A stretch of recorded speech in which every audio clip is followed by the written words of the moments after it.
You see their name again, after days, maybe weeks of silence. No explanation, no closure, just distance that felt louder than any argument you ever had. You stare at the screen, heart racing, fingers hovering. That one message sitting there like it holds all the answers you've been begging for. And your mind starts spinning. Why now? Do they actually miss me? Or is this temporary? Am I about to get hurt again? Should I even reply? Here's the truth no one tells you. Avoidants don't come back because they suddenly changed. They come back because distance gave them something they couldn't feel when they were close. You're not crazy for feeling confused. You're not weak for still caring. Every person who has loved an avoidant has stood exactly where you are right now. And in this video, you're going to understand the 3 real stages an avoidant goes through when they come back. And more importantly, what actually makes them stay this time. Let's get into it. Most couples believe that when someone pulls away and comes back, it means they finally realized your worth. But the real truth is, it's not about realization. It's about regulation. Because here's what's happening beneath the surface. An avoidant's nervous system doesn't experience closeness the same way yours does. Where you feel connection, they often feel pressure. Not because they don't care, but because somewhere along the way, closeness became tied to overwhelm. So when things get too emotionally intense, they don't leave because they don't love you. They leave because their system is trying to protect them. And when they come back, it's not because they figured everything out. It's because distance helps them feel safe again. That's the cycle. Closeness, overwhelm, withdrawal, relief, return. And here's what nobody explains. If nothing changes emotionally between you, that cycle will repeat itself over and over again. So this isn't about getting them back. It's about understanding what makes the return different this time. The main body. 1. The return isn't about you. It's about relief. Here's the part no one talks about. Most couples assume when an avoidant comes back, it's because they deeply miss you. But the deeper truth is, they miss how they feel when the pressure is gone. When they leave, their nervous system finally quiets down. The overwhelm fades. The expectations disappear.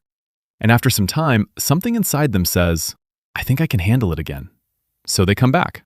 Not because everything is healed, but because the emotional intensity has reset. Example. Disconnecting version, you say, you left me like I meant nothing. Why are you even back? They hear pressure again. They shut down again. Connecting version, you say, I'm glad you reached out, but I need us to understand what happened before we try again. Their system hears space, not attack. And when you do that, the cycle slows down instead of speeding up. 2. They test the water before they dive. And this is where it gets really interesting. Most people expect full effort immediately when someone comes back. But avoidants don't re-enter relationships all at once. They inch their way back in. Slow texts, small conversations, low emotional risk. Because beneath the surface, what they're really asking is this still going to overwhelm me? Their nervous system is scanning for danger before their heart opens again. Example.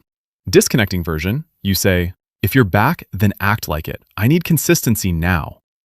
They feel pressure spike. They pull back. Connecting version, you say, let's just take this one step at a time and see how it feels for both of us. Their mind relaxes. Okay, I don't have to perform right now. And when that happens, walls start lowering without force. 3. They stay when safety replaces pressure.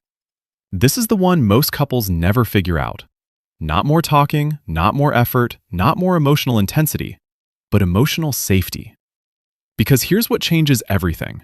Avoidants don't stay where they feel controlled. They stay where they feel free and understood. Most couples unknowingly recreate the same pressure that made the avoidant leave in the first place. More questions, more expectations, more where is this going? But what actually keeps them is when they feel like they can be close without losing themselves. Example, disconnecting version. You say, I just need to know where this is going. I can't do this uncertainty. They hear, I'm about to be trapped again. Connecting version. You say, I care about where this goes, but I want it to grow naturally, not forced. Their system hears, I'm safe here. And here's the shift. Maybe I don't have to run this time. And when that thought lands, that's when an avoidant stops leaving. This isn't about decoding them. It's about becoming someone who understands what's happening beneath the surface without losing yourself in the process. Because when you really get this, you stop chasing clarity. You start creating safety. You stop reacting to their distance. You start responding with awareness. And that changes everything. This isn't a strategy. It's a shift in who you are inside a relationship. Because the truth is, an avoidant doesn't stay because you held on tighter. They stay because, for the first time, being close to you finally feels like peace instead of pressure. And that's the moment everything becomes real. This isn't about decoding them. It's about becoming someone who understands what's happening beneath the surface without losing yourself in the process. Because when you really get this, you stop chasing clarity. You start creating safety. You stop reacting to their distance. You start responding with awareness. And that changes everything. This isn't a strategy. It's a shift in who you are inside a relationship. Because the truth is, an avoidant doesn't stay because you held on tighter.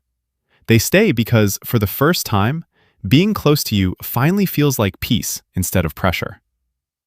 And that's the moment everything becomes real.